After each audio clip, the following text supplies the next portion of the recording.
দেখুন বন্ধুরা, আকাশ থেকে কীভাবে কালো ধোঁয়াগুলো টেনে নিচ্ছে, নিয়ে অক্সিজেনগুলো ছাড়ছে।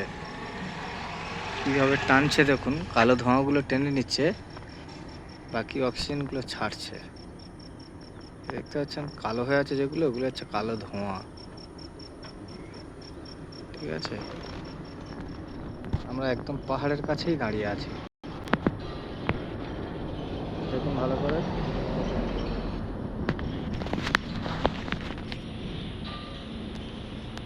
এই জায়গাগুলো দেখুন, এই এই এই জায়গাগুলো দেখুন, কালো ধোঁয়াগুলো টানছে। এই জায়গাগুলো কালো ধোঁয়াগুলো টানছে, হ্যাঁ, এইসবগুলো কালো ধোঁয়াগুলো টেনে নিচ্ছে, নিয়ে অক্সিজেনগুলো ছাড়ছে। গাছে ভরা পাহাড়। আপনাদেরকে আমি জানাই, এইগুলো দেখবেন, আমাকে লাইক শেয়ার কমেন্ট করবেন, করলে আরও আমি ভালো ভালো ভিডিও ছাড়বো আপনাদেরকে। ঠিক আছে।